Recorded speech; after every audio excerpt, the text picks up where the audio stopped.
ദൈവനാമത്തിന് മഹത്വം ഉണ്ടാകട്ടെ. നമ്മുടെ കർത്താവായ യേശുക്രിസ്തുവിൻ്റെ നാമത്തിൽ എല്ലാവർക്കും എൻ്റെ സ്നേഹവന്ദനം. ക്രിസ്തുവിൽ മഹാനായ പൗലോസ് ഭാഗം 2. പൗലോസ് ജനിക്കുന്നതിന് മുമ്പ് ദൈവം ഒരു ലോകത്തെ ഒരുക്കുകയായിരുന്നു. അപ്പോസ്തല പ്രവൃത്തികൾ 22:3 ഗലാത്യർ 1:15-16 വാക്യങ്ങളിലേക്ക് നോക്കൂ. പ്രിയ ദൈവജനമേ, കഴിഞ്ഞ ഭാഗത്തിൽ നാം ഈ പഠന പരമ്പരയ്ക്ക് ഒരു മുഖവര കണ്ടു. ഇന്ന് ഞാൻ ഒരു ചോദ്യത്തോടെ തുടങ്ങാൻ ആഗ്രഹിക്കുന്നു. ദൈവം ഒരു മനുഷ്യനെ ആദ്യം വിളിക്കുമോ അതോ ആദ്യം ഒരുക്കുമോ? ബൈബിൾ നൽകുന്ന ഉത്തരം വളരെ വ്യക്തമാണ്. ദൈവം ആദ്യം ഒരുക്കും, പിന്നെയാണ് വിളിക്കുന്നത്. അബ്രഹാമിനെയും അങ്ങനെ തന്നെ, മോശയെയും അങ്ങനെ ഒരുക്കി, ദാവീദിനെയും അങ്ങനെ തന്നെയാണ് ഒരുക്കിയത്. ഇവിടെ പൗലോസിനെയും അതുപോലെ തന്നെയാണ് ഒരുക്കിയത്. പലരും പൗലോസിന്റെ ജീവിതം ദമാസ്കസിലേക്കുള്ള വഴിയിൽ നിന്നാണ് ആരംഭിക്കുന്നത്. എന്നാൽ ദൈവത്തിന്റെ ദൃഷ്ടിയിൽ പൗലോസിന്റെ ചരിത്രം അതിനും വളരെ മുമ്പേ ആരംഭിച്ചിരുന്നു. നോക്കൂ, ഗലാത്യർ 1:15 പൗലോസ് പറയുന്നു, എൻ്റെ അമ്മയുടെ ഗർഭത്തിൽ വെച്ച് തന്നെ എന്നെ വേർതിരിച്ച് തൻ്റെ കൃപയാൽ വിളിച്ച ദൈവം എന്നാണ്. ഈ വാക്യം നമ്മെ ഒരു വലിയ സത്യത്തിലേക്ക് നയിക്കുന്നു. പൗലോസിന്റെ പരിവർത്തനം ദമാസ്കസിൽ നടന്നു. എന്നാൽ പൗലോസിന് വേണ്ടിയുള്ള ദൈവത്തിന്റെ പദ്ധതി ഗർഭകാലത്തിന് മുമ്പേ ആരംഭിച്ചിരുന്നു. ഇപ്പോൾ നമുക്ക് ക്രിസ്തുവിന്റെ ജനനത്തിന് ശേഷമുള്ള 1-ാം നൂറ്റാണ്ടിലേക്ക് മനസ്സുകൊണ്ടൊന്ന് യാത്ര ചെയ്യാം. ലോകത്തെ അന്ന് ഭരിച്ചിരുന്നത് റോമ സാമ്രാജ്യമായിരുന്നു. റോമാക്കാർ യുദ്ധത്തിൽ ശക്തരായിരുന്നു. എന്നാൽ അവർ വാളുകൊണ്ട് മാത്രം ലോകത്തെ കീഴടക്കിയില്ല. പിന്നെയോ അവർ റോഡുകൾ നിർമ്മിച്ചു, നഗരങ്ങളെ ബന്ധിപ്പിച്ചു, നിയമങ്ങൾ സ്ഥാപിച്ചു, കടൽ മാർഗങ്ങളെ സുരക്ഷിതമാക്കി. ചരിത്രകാരന്മാർ ഈ കാലഘട്ടത്തെ പാക്സ് റോമാന, റോമൻ സമാധാനം എന്ന് വിളിക്കുന്നു.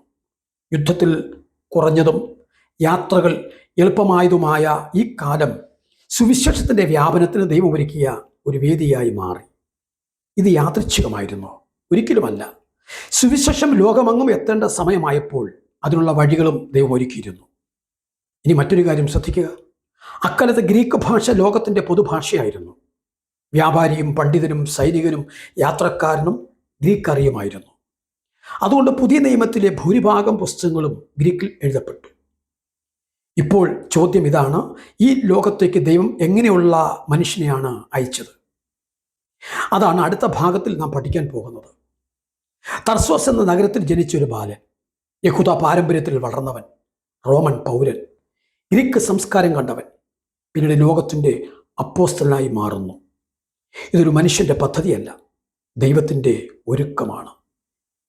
ഇന്നത്തെ ഈ ഭാഗം ഒരു ആത്മീക സത്യത്തോടെ അവസാനിപ്പിക്കാം. ദൈവം തന്റെ ദാസനെ ഒരുക്കുമ്പോൾ അവനെ മാത്രമല്ല ഒരുക്കുന്നത്, അവൻ ശുശ്രൂഷ ചെയ്യേണ്ട ലോകത്തെയും ഒരുക്കുന്നു.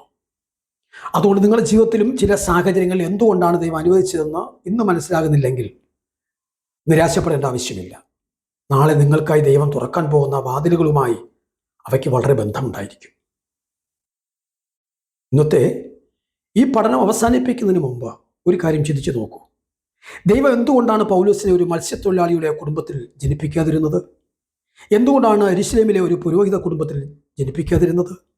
എന്തുകൊണ്ടാണ് ലോക പ്രശസ്തമായ തർസോസ് എന്ന നഗരത്തിൽ ദൈവം പൗലോസിനെ ജനിപ്പിച്ചത്? അതിൻ്റെ ഉത്തരം അടുത്ത ഭാഗങ്ങളിൽ പതുക്കെ തുറന്നു വരും. തർസോസ് ഗ്രീക്ക് സംസ്കാരത്തിൻ്റെ സ്വാധീനമുള്ള നഗരം. പൗലോസ് യഹൂദ മതത്തിൽ വളർന്നു. അദ്ദേഹത്തിന് റോമൻ പൗരത്വമുണ്ടായിരുന്നു. 3 ലോകങ്ങൾ, യഹൂദം, ഗ്രീക്ക്, റോം, ഒരൊറ്റ മനുഷ്യരിൽ ദൈവം കൂട്ടിച്ചേർത്തു. പിന്നീട് അദ്ദേഹം സിനഗോഗിൽ യഹൂദന്മാരോട് സംസാരിക്കുമ്പോഴും, ഏതൻസിൽ ഗ്രീക്ക് തത്വചിന്തകളോട് സംവാദിക്കുമ്പോഴും, റോമൻ ഭരണാധികാരിയുടെ മുമ്പിൽ നിൽക്കുമ്പോഴും ഈ ദൈവിക ഒരുക്കത്തിൻ്റെ മഹത്വം നമുക്ക് വ്യക്തമായി കാണാൻ കഴിയുന്നു. ഇന്നത്തേക്കൊരു വാക്യം മാത്രം ഹൃദയത്തിൽ സൂക്ഷിക്കാം. ദൈവം ഒരു ദാസനെ ഒരുക്കുമ്പോൾ അവൻ്റെ ഇന്നത്തേക്ക് മാത്രമല്ല, നാളെയുടെ ശുശ്രൂഷയ്ക്കും വേണ്ടിയാണ് ഒരുക്കുന്നത്. അടുത്ത ഭാഗത്തിൽ നാം തർസോസ് നഗരത്തിലേക്ക് പോകും. ആ നഗരത്തിൻ്റെ ചരിത്രം, സംസ്കാരം, വിദ്യാഭ്യാസം, രാഷ്ട്രീയം, അവിടെ ജനിച്ച ഒരു ബാലനെ ദൈവം എങ്ങനെ ജാതിയുടെ അപ്പോസ്തലനാക്കി മാറ്റി എന്നത് ചരിത്ര രേഖകളുടെയും ദൈവവചനത്തിൻ്റെയും വെളിച്ചത്തിൽ പഠിക്കാം. കർത്താവ് എല്ലാവരെയും അനുഗ്രഹിക്കട്ടെ. ആമേൻ.